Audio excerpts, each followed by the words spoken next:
Have you always wanted to be able to do 3-ball juggling? Well, then today is your lucky day, because with my help you can definitely learn this new skill. Which beanbag? Hello! My name is Daniel. Welcome to Circus-expert. Hi, my name is Daniel and I'm a professional juggler. I've been juggling for most of my life, but also I've been teaching juggling for most of my life. And I'm convinced that anyone can learn to juggle, especially with the right instructions. And through this video, I will guide you and give you 3 steps that allow anybody to learn to juggle if you invest a little bit of time and practice the throwing and the catching together with me. We start with step 1, and for step 1 I'm going to use 1 ball. Today I'm using professional juggling balls because I like them, but you can juggle with anything. You can juggle with tennis balls or even bags of rice or socks, but juggling balls will make your life easier. You can order them through our web shop or find them anywhere. They are always around. Starting with 1 ball, we're going to practice our throwing and catching, because throwing and catching is the basics of the 3-ball cascade pattern, as we call it. This throwing and catching we can perfect. We can throw mindlessly from one side to the other, but actually I want to throw from the inside of our body and catch on the outside. And then throw from the inside and catch on the outside. So we make a little figure of 8 or infinity sign, and the ball traces this shape. And I can do this whilst looking at the ball, following with my head. But I would like to get to the point where I can relax and focus on something in front of me and see only the ball in my peripheral vision. My elbows, they're placed side by side next to my body, so they're not here in the front. And my elbows don't move so much, it's only my underarms that move as I make these throws back and forth.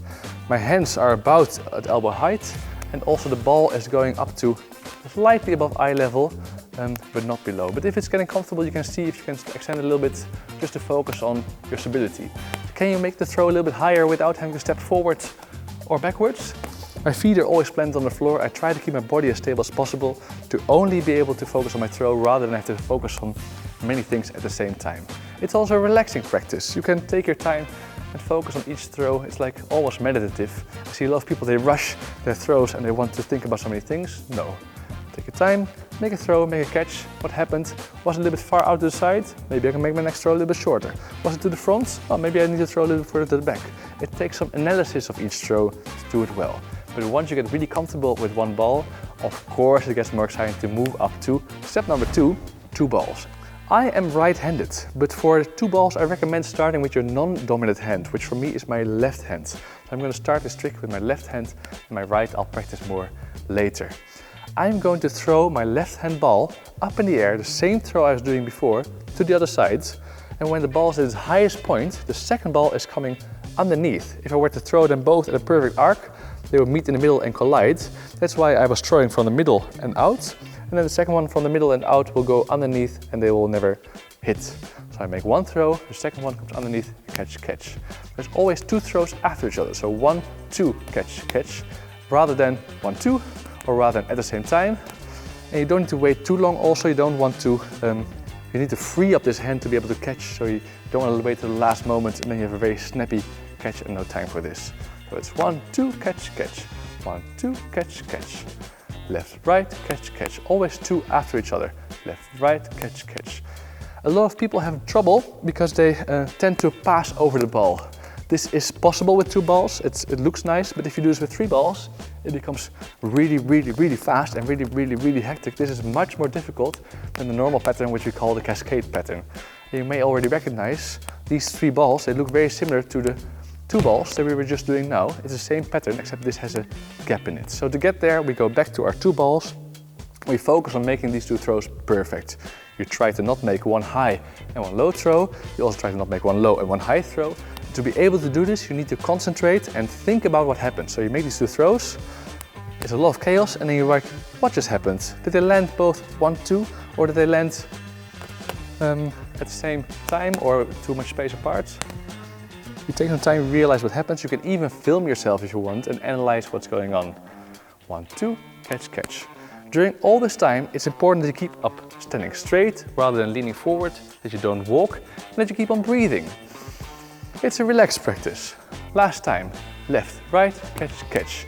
If you did left and right good, you can continue with the other side. So now I start on the right side. Right hand, left hand. I alternate every time. Left hand, right hand. right hand, left hand. If I alternate every time, it turns out that always the same color ball is being thrown first. Let's put my red ball in my left hand. That's going to be the ball that I throw first. Left, right, catch, catch. And on the right side, I take the red ball again. Right, left, catch, catch. Left, right, right, left. And if I keep on doing this, the pattern becomes almost continuous. Right, left, right, right, left, right. And if I do this at eye height and I keep it, make it continuous, it ultimately becomes this pattern where there's a little gap where I wave my hand. And that's where the third ball is going to be for step number 3. Step number 3, I place the red ball in my right hand again. This time I definitely want to start with my strong hand because that's the easiest. I'm going to make 3 throws only, so 1, 2, 3, and then stop. These throws, they work in the same way as all the throws we've been doing so far. They always cross to the other side. So they go from right to left and from left to right. We always start with the hand that has 2 balls. So if I put 2 balls in my right hand, if you're left-handed you can start on the other side, but I start on my right.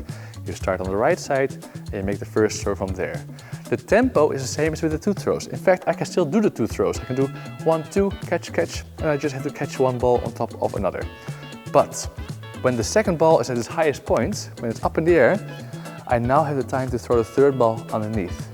So in slow motion what happens, I throw the first ball up, it's in the air, then I throw the second ball up, I make the first catch as well, and then when the second ball is still waiting in the air, I have to throw my third and final ball, throw it up, catch a second ball, and then catch.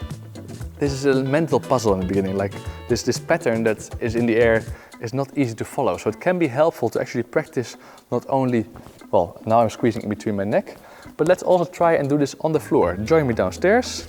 So I still have 2 balls in my right hand, 1 in my left hand, and I'm going to make the first throw from my right side to my left side, but I make a very small one because just to illustrate what the pattern is like. But I do recommend you to actually try this because you get a feeling for the pattern.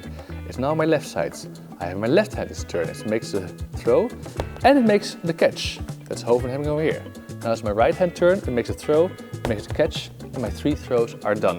If I want to continue this, it keeps on rolling. So right hand, left hand, throw, catch, right hand, throw, catch, left hand, throw, catch.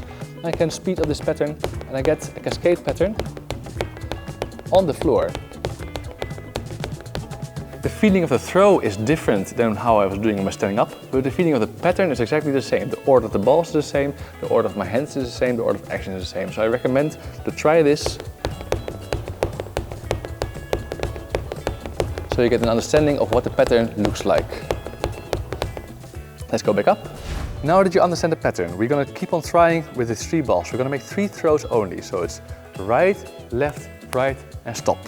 The reason why I want you to stop is because right now the throws are still within our control. It gets very tempting if you continue that you have to run after your balls or that you have to walk and rebalance. I rather teach you to make perfect throws and perfect catches than that you practice to correct from all these odd places, and then there's a lot of people who end up saying to me, like, yeah, I can make 5 throws, but I never get to number 6. And I look at them, and that's because by number 5, they're already so far forwards that they have to keep on speeding up and speeding up. It's a vicious cycle. Better to learn standing still and to focus on making those 3 throws perfect. 1, 2, 3, catch. I can catch 2 balls on top of each other. I can choose to now start from my left side, or I can choose to transfer the ball back over. If you're sure that this goes perfect, then of course the next one is throw number 4. I still have ball number 1 up in the air, ball number 2 up in the air, ball number 3, and when ball number 3 is up in the air, I just have to make another throw from my left hand side and go underneath. So left, catch, or right, right, one more. And once you have number 4, it's a small step to go to number 5. 1, 2, 3, 4, 5.